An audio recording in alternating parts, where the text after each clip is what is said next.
आज हमने कष्ट किया कि चेक करते हैं कि दाता साहब कॉम्प्लेक्स की तामीर के दौरान एडमिनिस्ट्रेटर दाता दरबार ने लोगों की सहूलत के लिए पार्किंग का क्या इंतजाम किया है। एडमिनिस्ट्रेटर ने बराह रास्त हमारे बीट रिपोर्टर सरफराज राजा को बताया कि तामीरात के बायस हमारा पार्किंग का कोई इंतजाम नहीं है। हमने पार्किंग खत्म कर दी है। लिहाजा जब हम दाता दरबार पहुंचे तो हमने तामीरात के इंतजामी दफ्तर के बाहर खड़े होकर पूछा कि पार्किंग कहाँ है। तो उनके एक कारिंदे ने बताया कि आप आगे जाएं और यू टर्न लें, बाएं तरफ पार्किंग है। हम अपने मकसद में कामयाब हो गए कि जहां गटर में औरत और उसकी बच्ची के गिरने का वाकया हुआ था, वहां पर पार्किंग करवाने वालों ने बताया कि यही पार्किंग है, हम पर्ची नहीं देंगे और पैसे भी आप वो दें जो आपको अच्छा लगे। उसने क्या कहा, जरा सुने। पर्ची है।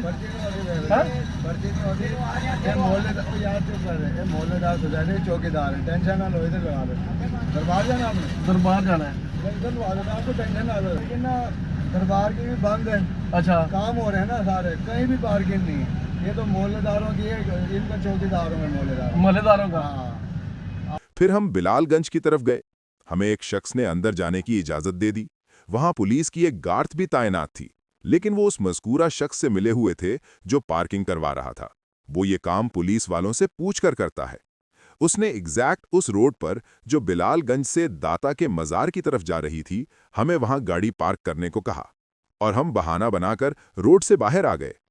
एडमिनिस्ट्रेटर दाता दरबार की मिलीभगत से पार्किंग हो रही है और हमारी राय में एडमिनिस्ट्रेटर की मर्जी से हो रही है, और इसका हिस्सा भी एडमिनिस्ट्रेटर मोहम्मद अली को जा रहा है। हमने सिर्फ चेक करना था। हमने चेक किया और वापस आ गए।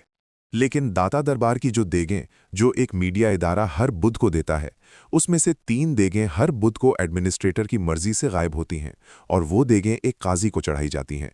काजी का किरदार क्या है, ये भी जल्द बताएंगे। दूसरा सवाल एडमिनिस्ट्रेटर मोहम्मद अली से ये है कि हर जुमा को मुखय्यर हजरात जो पैसा लाखों में देकर जाते हैं, वो कैसे और कहाँ जमा होता है।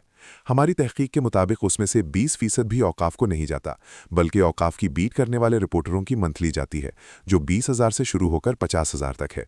बाकी महकमा औकाफ वाले खुद बंदर बांट कर लेते हैं। हमारी इत्ला है कि सेक्रेटरी औकाफ डॉक्टर एहसान भट्टा करप्ट नहीं है, लेकिन उनसे कई लोग ऐसे लगवाए गए हैं जो करप्टों के बादशाह हैं। हमारी मुखबिरी ये है कि सेक्रेटरी औकाफ डॉक्टर एहसान भट्टा ने इन करप्ट्स को बता दिया है कि आप क्या कर रहे हो। अगर डॉक्टर एहसान भट्टा सेक्रेटरी रह गए तो वो करप्ट्स की छुट्टी करवा देंगे, लेकिन महकमा औकाफ का करप्ट माफिया एक इतना मजबूत है कि वो सेक्रेटरी को भी घेरे हुए है और उन्हें मेरिट पर कोई फैसला नहीं करने दे रहे। सहाफत को एग्जैक्ट ये मालूम है कि करप्ट रिपोर्टरों को ईदी और रमज़ान डाल के हर महीने कितना कितना मिलता है। जो रिपोर्टर अभी तक अपना हिस्सा नहीं ले गए, उन्हें क्या मिलेगा ये भी हमें मालूम है।